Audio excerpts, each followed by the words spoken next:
What? You got this all wrong. Why should I believe anything that comes out of your lying mouth? You told me to lock up. Okay, that's when I found her, I swear. You're lying to me again. You obviously don't take me seriously. It's a huge mistake.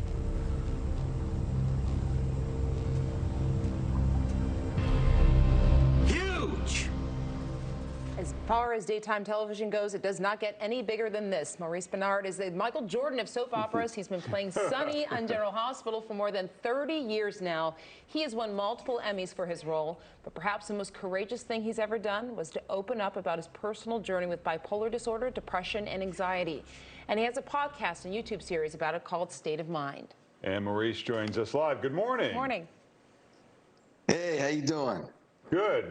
Good to have you with us. Despite, we'll talk about the podcast in a second, but Mike is a huge fan of yours, and I know, Mike, you wanted to touch base and ask a question. Yeah, Hi, Maurice. How are you? Good to see you this morning.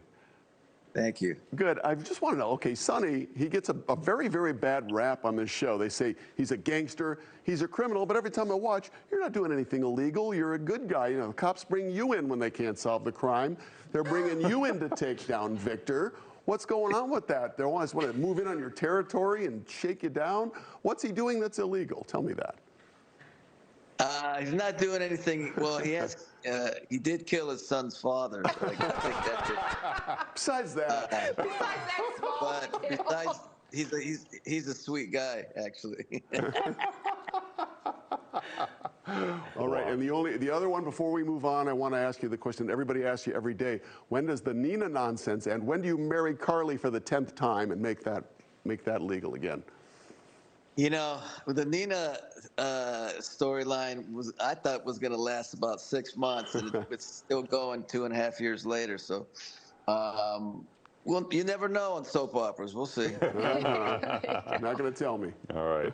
So, Maurice, let me ask you, I mean, the discussion of mental health is a little more prevalent now, and maybe even over the last 10 or 15 years than it was when we were all much younger.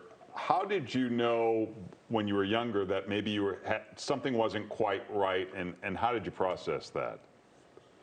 Well, when I was 21, I was doing things out of the ordinary, jumping into a swimming pool with my clothes on, talking fast, buying things. And I got and the cops came to my house one night, and the next morning my mom and dad took me to the hospital. And I stayed there for 2.5 weeks in the mental institution. Wow. Maurice, you know, so many people struggled through the pandemic. For you, what was that? Because it was an isolating experience for so many of us. What was that like for you, particularly when you're talking about bipolar depression, bipolar disorder, depression? How did you get through that? Well, you know, oddly enough, I haven't had a breakdown in 30 years or a manic episode. So anxiety's been my Freddy Krueger. Yeah.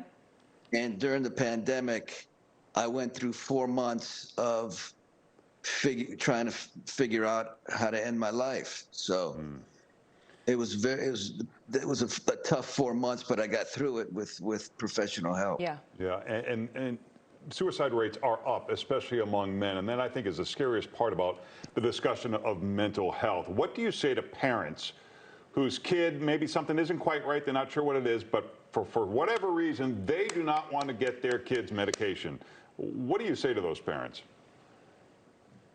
I can only say what I went, look, if you can do it without medication, like I've tried, let's say with anxiety, not with bipolar, because you need medication for bipolar, but let's say anxiety, depression, you can do it without, but if you're at a point where I call it 5th, 6th, 7th gear, and you're out of 1st and 2nd and 3rd and 4th, and you can't, there's nothing else you could do like I was in the pandemic, it's life and death. Yeah. What do you mean you don't want to? Yeah. There's no, you know, the next step is, at least for me it was, I wouldn't be here right now. Yeah. I think the discussion. Don't get me angry. I think the discussion about mental health has become so much more open. So many of us know friends or family members, or even sometimes ourselves, that have been diagnosed with mental health issues. But why do you think that stigma continues to this day? What Larry just mentioned, that people are still hesitant to help a friend or a family member or themselves get help. Look, the pandemic has changed a lot of that. You see in commercials now that I didn't see for 30 years.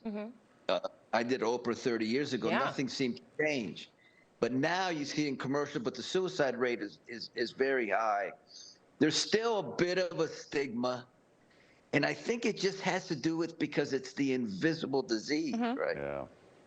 And we don't, I'll tell a quick story. I cut my arm, and it was a pretty bad cut. I went to work. People acted like my arm was going to be cut. That we were going to have to my arm off. Oh my God! But I've gone to work with anxiety to the point that I'm crying in a corner. Yeah. But nobody seems to be. This is before the pandemic. Yeah. But everybody's like, "You'll be all right. Just go to sleep. Take a nap." Wow.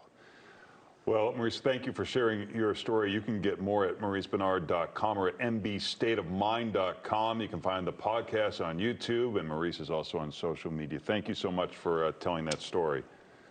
Thank you for getting deep.